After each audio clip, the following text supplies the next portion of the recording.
بسم اللہ الرحمن الرحیم۔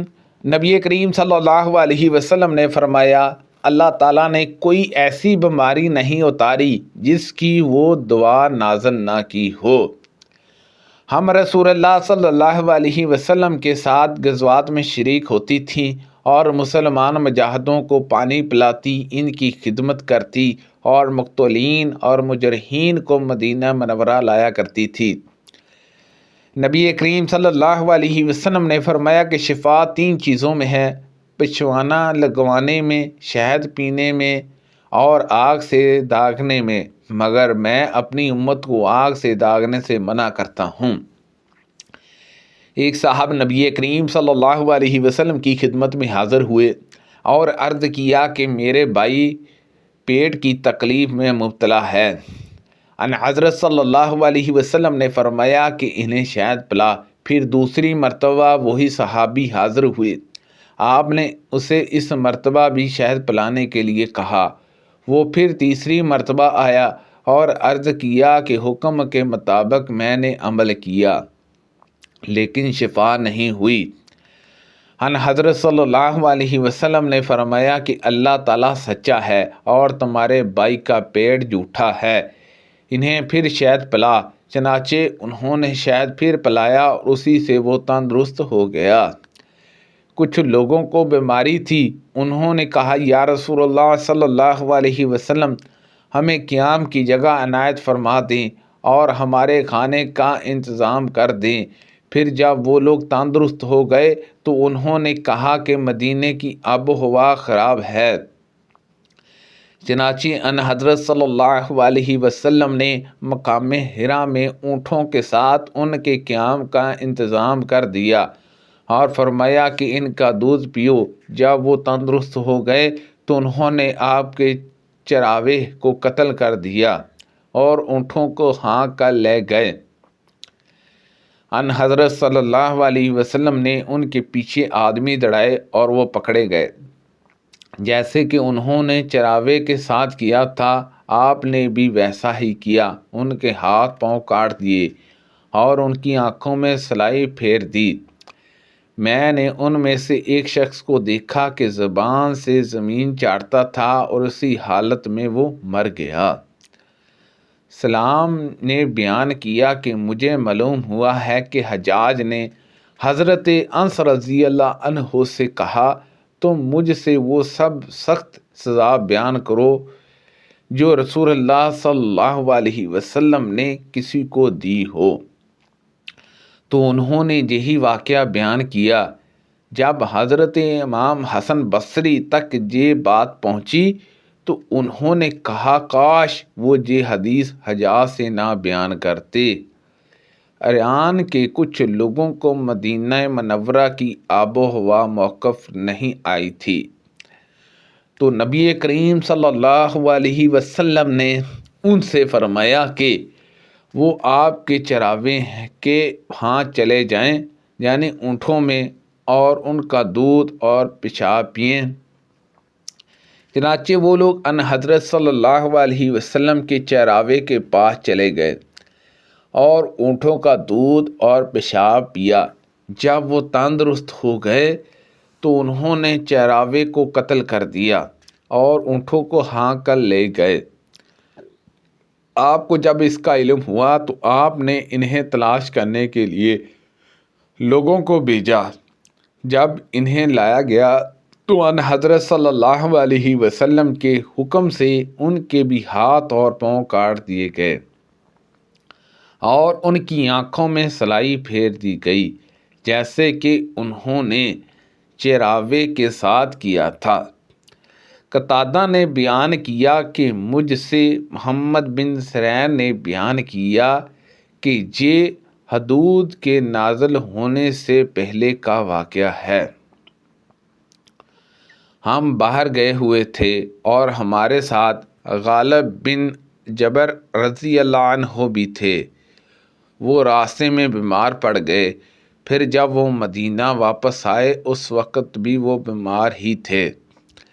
حضرت ابن ابی عتیق ان کی عیادت کے لیے تشریف لائے اور ہم سے کہا کہ انہیں یہ کالے دانے کلونجی استعمال کراؤ، اس کے 5 یا 7 دانے لے کر پیس لو اور پھر زیتون کے تیل میں ملا کر ناک کے اس طرح اور اس طرح اسے قطرہ قطرہ کر کے ٹپکاؤ، کیونکہ حضرت عائشہ رضی اللہ عنہا نے مجھ سے بیان کیا کہ انہوں نے نبی کریم صلی اللہ علیہ وسلم سے سنا، ان حضرت صلی اللہ علیہ وسلم نے فرمایا کہ یہ کلونجی ہر بیماری کی دوا ہے سوائے سام کے۔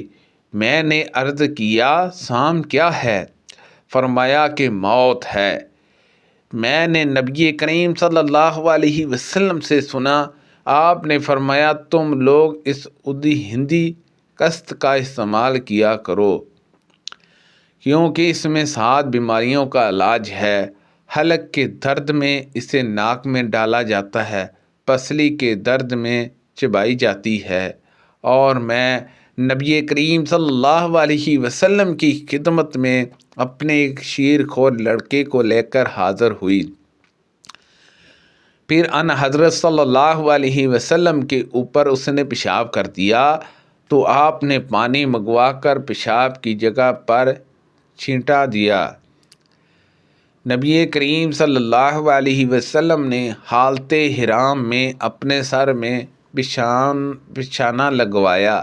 یہ پشانہ آپ نے سر کے درد کی وجہ سے لگوایا تھا جو لہے جمل نامی پانی کے گھاٹ پر آپ کو ہو گیا تھا۔ رسول اللہ صلی اللہ علیہ وسلم نے احرام کی حالت میں اپنے سر میں پشانہ لگوایا، آدھے سر کے درد کی وجہ سے جو آپ کو ہو گیا تھا۔ میں نے نبی کریم صلی اللہ علیہ وسلم سے سنا، آپ نے فرمایا کہ اگر تمہاری دوائیوں میں کوئی بلائی ہے تو شہد کی شربت میں ہے اور پشوانہ لگوانے میں ہے اور آگ سے داغنے میں ہے، لیکن میں آگ سے داغنے کر علاج کو پسند نہیں کرتا۔ صلح حدیبیہ کے موقع پر نبی کریم صلی اللہ علیہ وسلم میرے پاس تشریف لائے۔ میں ایک ہانڈی کے نیچے آگ جلا رہا تھا اور جوئیں میرے سر سے گر رہی تھیں اور میں احرام باندھے ہوئے تھا۔ ان حضرت صلی اللہ علیہ وسلم نے دریافت فرمایا کہ سر کی یہ جوئیں تمہیں تکلیف پہنچاتی ہیں؟ میں نے عرض کیا کہ جی ہاں۔ فرمایا کہ پھر سر منڈوا لے اور کفار کے طور پر 3 دن کے روزے رکھ، جہاں 6 مسکینوں کو کھانا کھلا، جہاں ایک قربانی کر دے۔ ایوب نے کہا مجھے یاد نہیں کہ ان 3 چیزوں میں سے کس کا ذکر سب سے پہلے کیا تھا۔ نظر بد اور زہریلے جانور کے کاٹ کھانے کے سوا اور کسی چیز پر چانٹ پھونک صحیح نہیں۔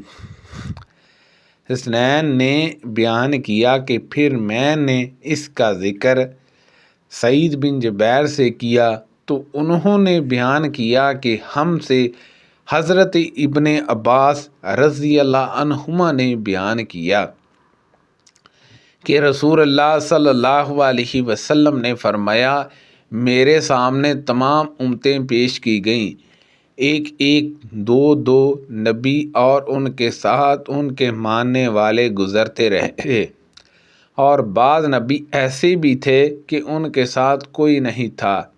آخر میرے سامنے ایک بڑی باری جماعت آئی۔ میں نے پوچھا یہ کون ہیں؟ کیا یہ میری امت کے لوگ ہیں؟ کہا گیا کہ یہ حضرت موسیٰ علیہ السلام اور ان کی قوم ہے۔ پھر کہا گیا کہ کناروں کی طرف دیکھو۔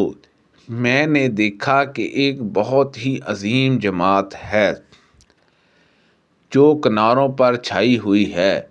پھر مجھ سے کہا گیا کہ ادھر دیکھو، ادھر دیکھو، آسمان کے مختلف کناروں میں۔ میں نے دیکھا کہ جماعت ہے جو تمام افق پر چھائی ہوئی ہے۔ کہا گیا کہ یہ آپ کی امت ہے اور اس میں سے 70,000 حساب کے بغیر جنت میں داخل کر دیے جائیں گے۔ سبحان اللہ عز و جل۔ اس کے بعد آپ اپنے حجرے میں تشریف لے گئے اور کچھ تفصیل نہیں فرمائی۔ لوگ ان جنتیوں کے بارے میں بحث کرنے لگے اور کہنے لگے کہ ہم ہی اللہ پر ایمان لائے ہیں اور اس کے رسول کی اتباع کی ہے، اسی لیے ہم ہی صحابہ وہ لوگ ہیں جو ہماری وہ اولاد ہے جو اسلام میں پیدا ہوئے، کیونکہ ہم جاہلیت میں پیدا ہوئے تھے۔ یہ باتیں جب حضور اکرم صلی اللہ علیہ وسلم کو معلوم ہوئی تو آپ باہر تشریف لائے اور فرمایا کہ وہ لوگ ہوں گے جو جھاڑ پھونک نہیں کراتے، فال نہیں دیکھتے اور داغ کر علاج نہیں کرتے، بالکل اپنے رب پر بھروسہ کرتے ہیں۔ اس پر آکاش بن مسان رضی اللہ عنہ نے عرض کیا، یا رسول اللہ صلی اللہ علیہ وسلم، کیا میں بھی ان میں سے ہوں؟